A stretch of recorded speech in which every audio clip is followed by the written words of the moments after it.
ma ahan qarax dhacay oo ay ciidanka gurmad u fidinayaan balse waxa dhoolatuskan oo ah mid in muddo ah lagu qaban dalka Soomaaliya kaas oo ay magaalada Muqdisho ay ku soo bandhigeen ciidanka gaarka loogu talagalay in ay sugaan ammaanka magaalada Muqdisho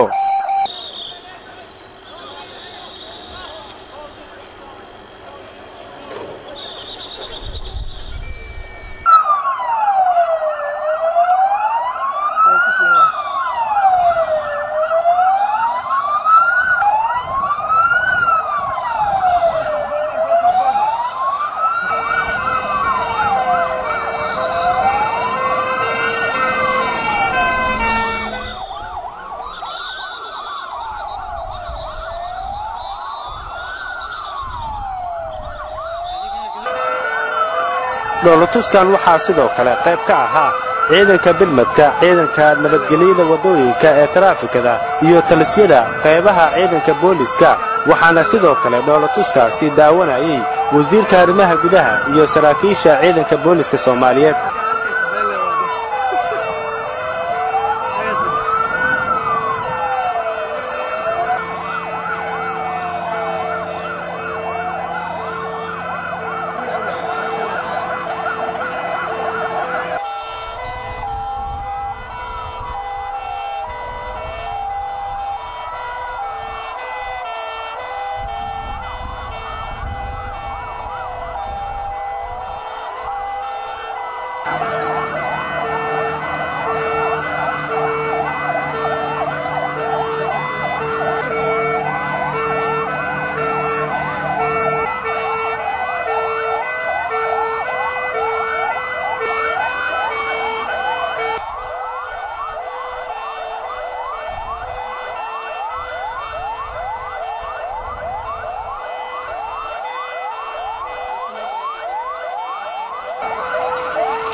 نوهليو نوغاشا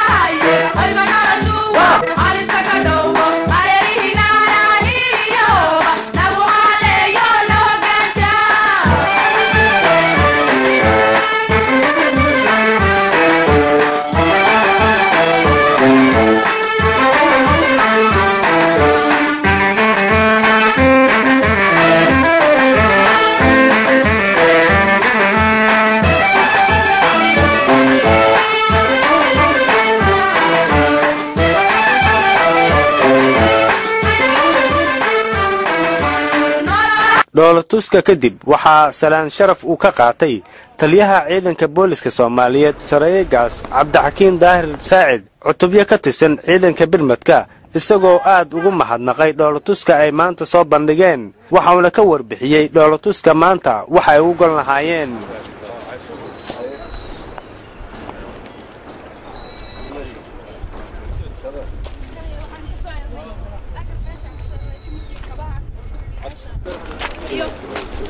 agab kale isugu jirto baskoolad oo aan ka helnay dad aan uga shakinay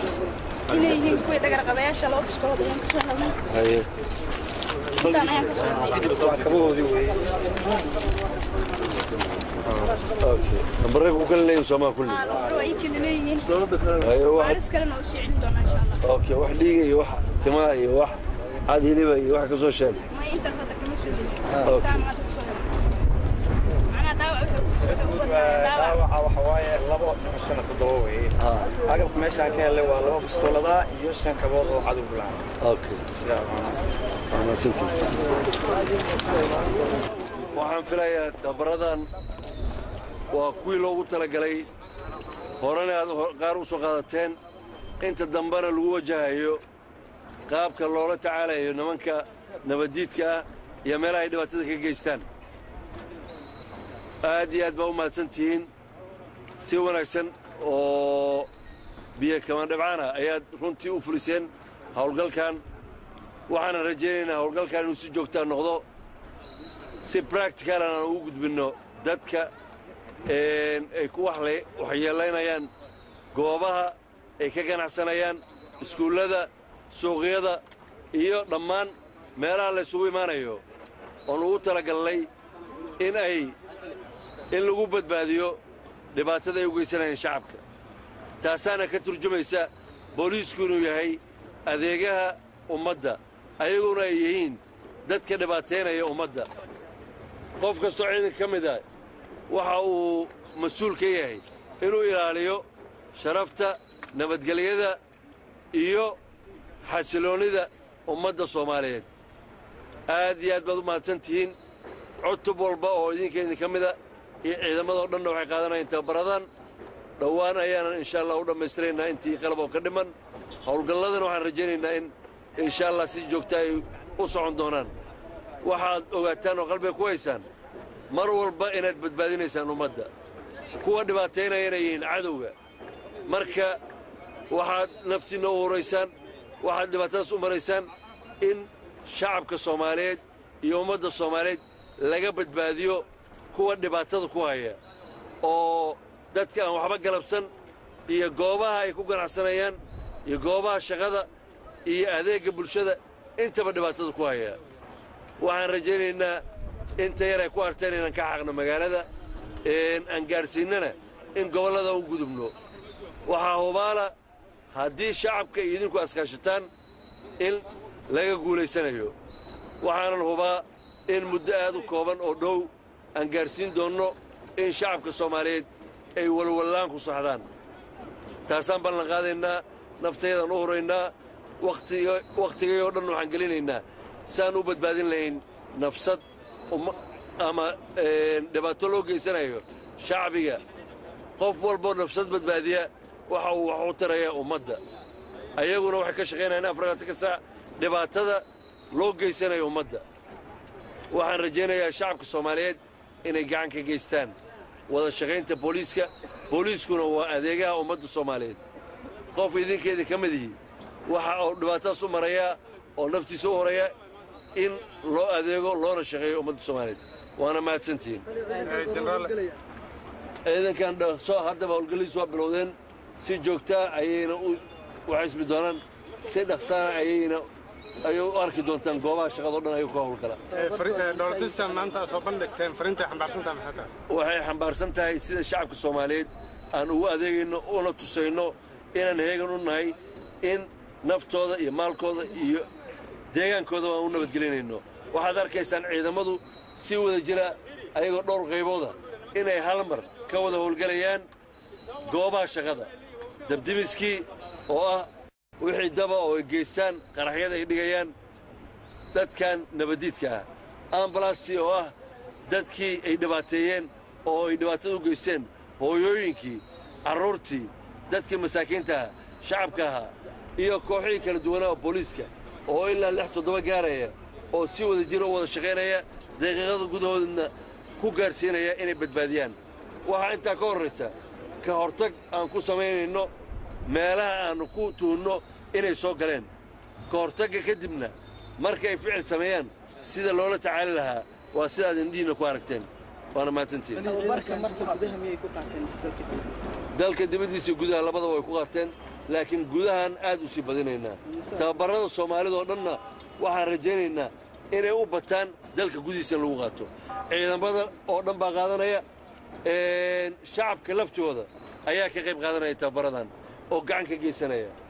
shacabka waxaan rabnaa inay la shaqeeyaan booliiska gacan ka geystaan si ayagana looga badbaadiyo dhibaatadan cadowga uu maalin walba u geysanayo waana mahadsantiin